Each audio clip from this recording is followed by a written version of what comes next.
Of all the narrow fingers of land that jab into the Irish Sea, the Point of Ayr, Talacre to the locals, is the sort of place that takes its shape from wind and sand and the stubborn memory of the tides.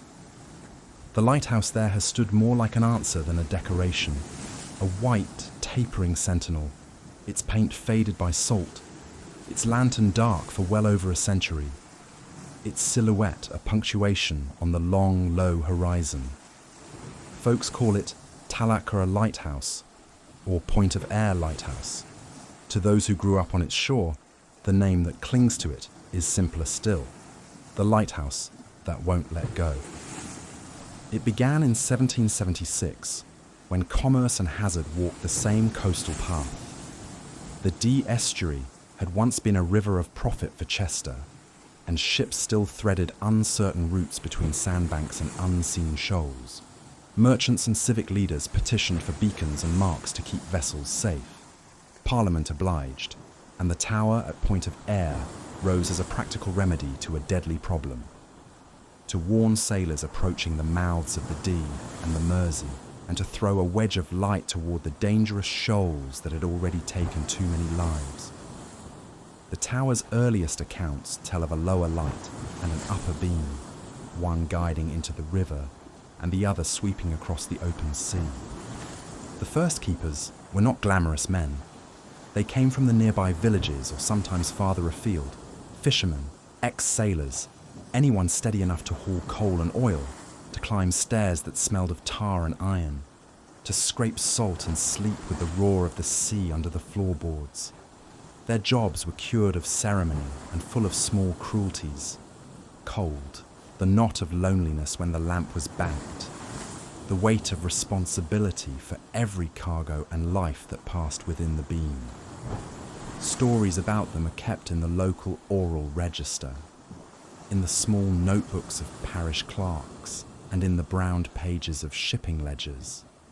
You can see their names, weathered into logs, or imagine them mapped across the wink of coastal ports. The sea is a magnet for misfortune. Even steadfast things meet their ruin in time. The lighthouse's career as a working light came to an end in the 19th century, replaced by new technology and new thinking. First by a pile light, and later by lightships meant to take the place of fixed towers where the shoals and tides outwitted masonry. Sources vary on the precise year when the final lamp was quenched. Some records say 1844, others that it was declared defunct in the 1880s and effectively out of service by 1883. But the point is the same. The tower that had been a beacon for sailors became an artifact on a beach that shifted its ribs and its stories with every storm. If lighthouses are built on geography, legends are built on a different kind of map, where fear and longing meet in the dark. Talacre's lighthouse gathered its share. There is a small, persistent legend of a last keeper, a man named Raymond, in the telling most commonly told now, who tended the lamp until fever took him. Locals say he could not bear the thought that the light might fail him, that a ship might strike the shoals because of his lapse. Some say he swore to watch the sea forever and never left the tower, even in death. People speak of a figure pacing the balcony at dusk, of a shape at the lantern window, of a presence that smells faintly of the antiseptic of stale oil and of old sea coal. Mediums who have been called tell of loneliness and a heart broken in life. The modern regional guides and visiting writers have taken up these threads and woven Raymond into their pages, as if the lighthouse were a set dressing and the ghost its only real light. Cumulated. A lighthouse in isolation makes lattice work with imagination.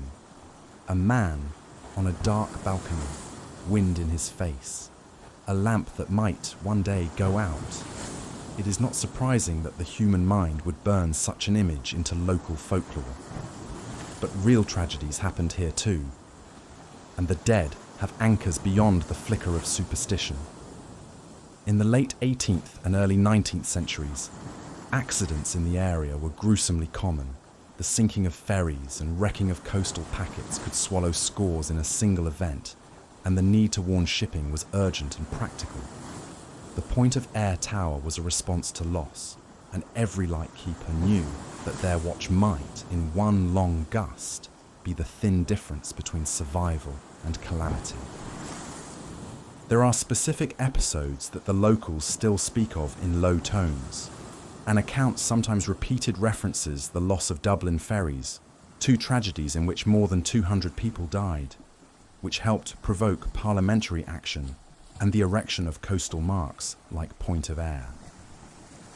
Later, as maritime traffic changed and new aids were tried, metal pile lights, then lightships farther out, the tower's usefulness waned.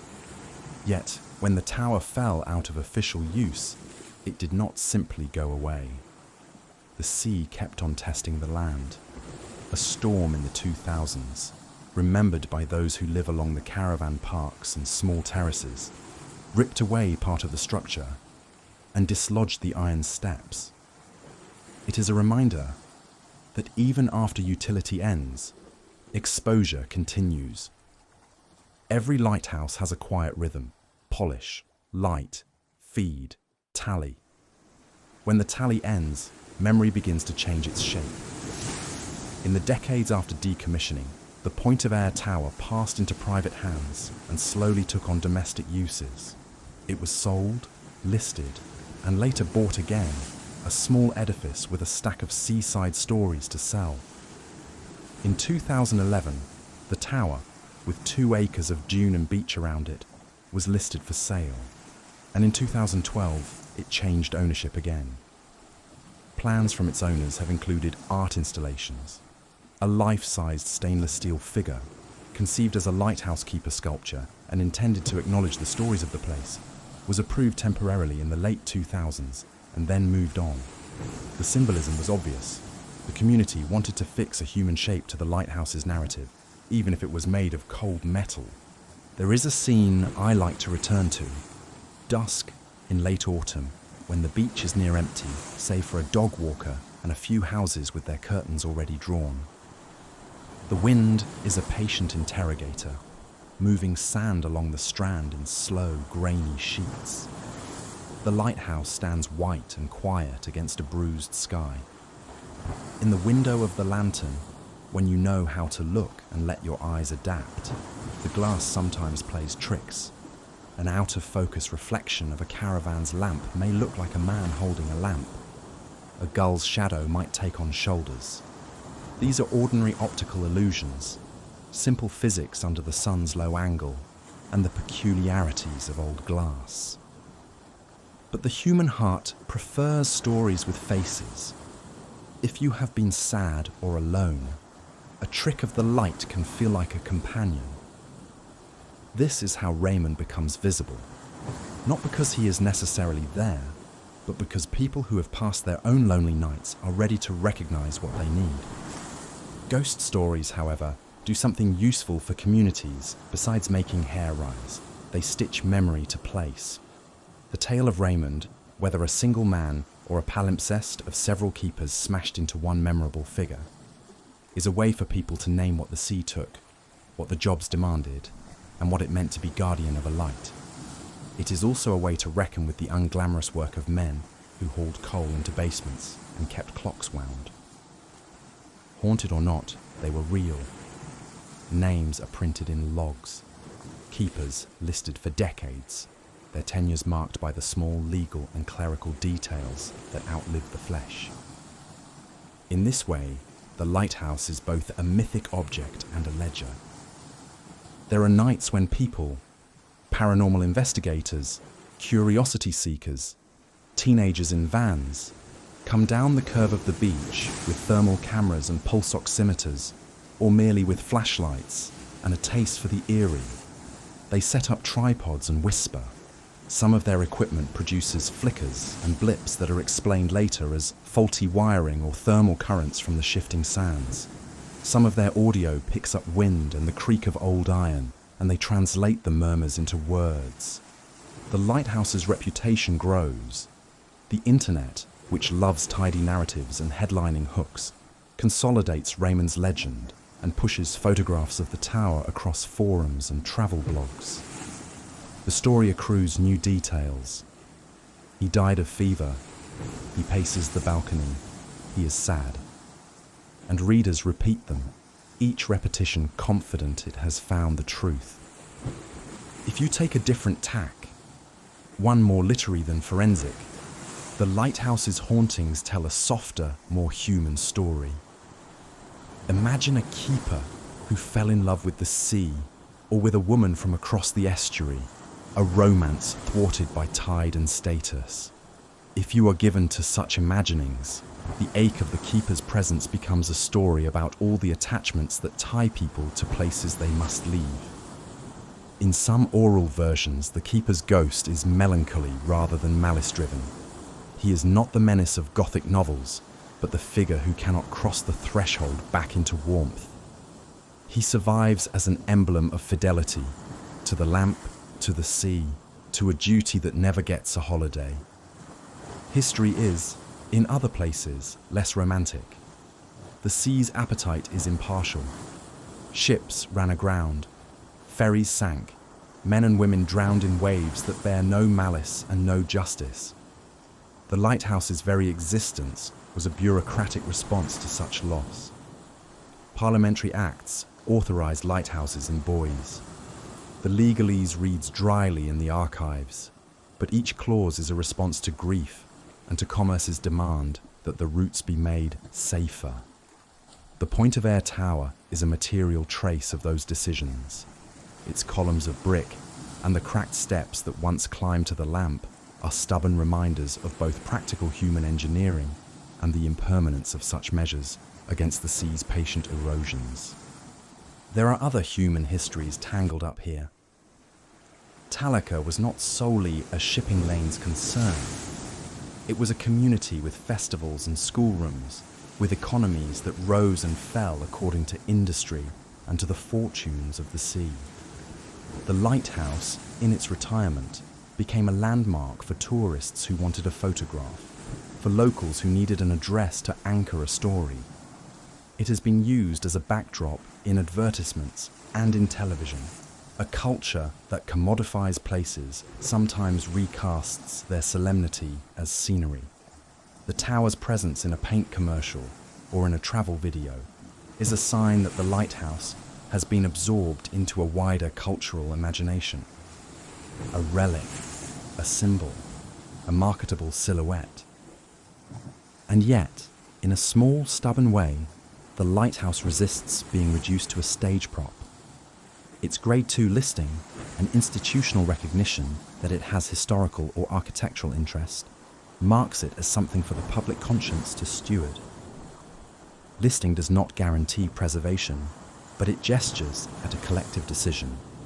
Certain things, even if privately owned, are part of the national story and merit notice.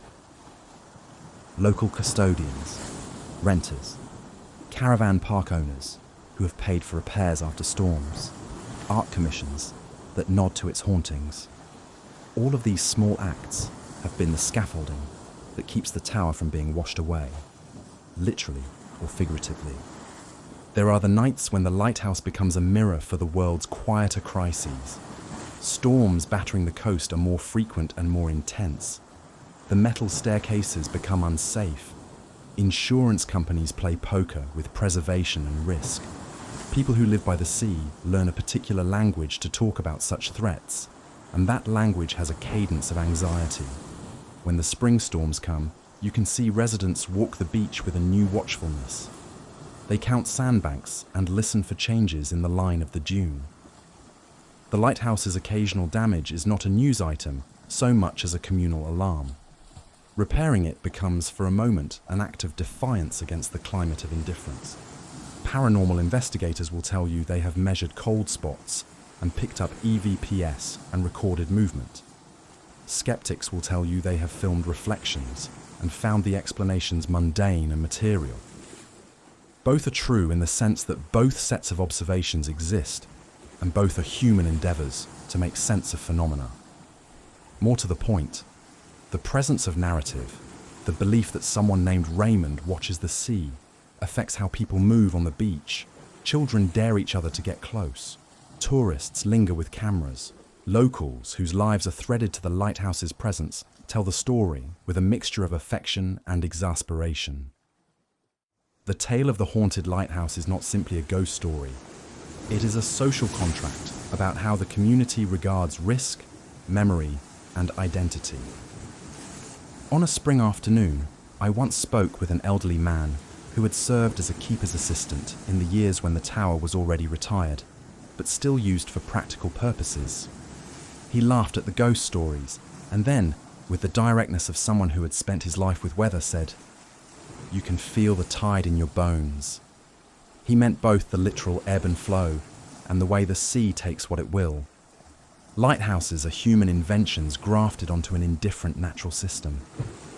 To believe in ghosts at Talacre is, perhaps, a human way of saying, we do not want to let those who stood watch be forgotten. We personify duty and failure and perseverance, because those qualities deserve faces. At night, if you walk the Strand and the houses have switched their porch lights off, sometimes the lighthouse will seem like a stage from which a play has recently concluded.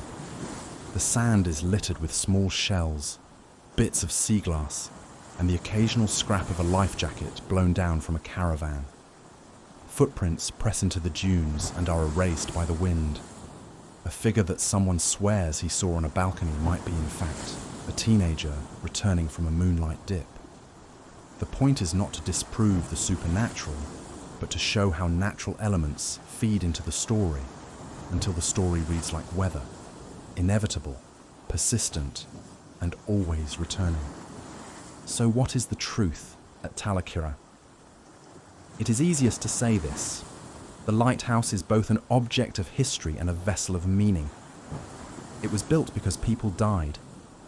It has been retired because navigational technology and shifting economics made it unnecessary.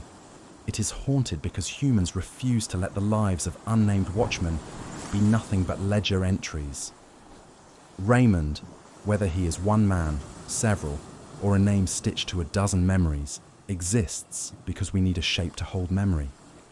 The truth is a collage of records, of legal acts, of storms and sails and sculptures, and of the small human acts of keeping a place clean, of telling a story to a stranger on the beach, of repainting a door. If you come to Talacre expecting to be frightened, you might be disappointed. The ghosts that persist here are mostly gentle, stubborn things. A shiver on the balcony, a remembered watch, a few lines of ledger in a municipal archive. If you come with a different appetite, with a taste for landscapes, for the way light falls on old brick, for the way communities stitch meaning into weathered stone, you will find something richer. You will find a tower that keeps the memory of danger and the memory of people together, and which, by being themselves, asks that we remember them too. There are endings that are real and endings that are ceremonial. The lamp at Point of Ayr stopped being a tool in one century and continued being a story into the next. The rightful answer to whether it is haunted depends on what you mean. If haunted means visited by the living memories of those who knew its watch, then yes.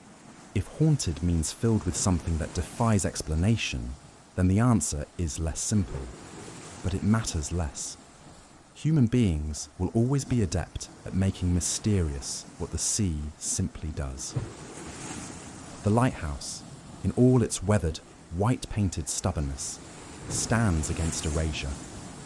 It keeps, among other things, a duty performed by people of limited fame and infinite responsibility. That duty is itself a kind of spectre, one that lingers in the stories, in the local traditions, and on the beach, as long as there are people who walk it. If you want one last image, take this. A winter morning, low cloud, the sea an unglazed pewter basin. A man stands on the balcony of the lighthouse, not with malice, but with a kind of weary attentiveness. The keeper, or Raymond, or the composite of countless quiet men who sweated here. He watches a speck of a fishing boat threading a narrow channel. The memory of the candle and oil-lit watches and the icy nights that keepers endured seem to breathe through the bricks. You will think of the ledger entries and of the lists that say when the light was lit and when it was finally snuffed. And you will realize that whether or not he moves, Raymond's presence is kept alive by the people who remember him and by the sea, which keeps its own counsel.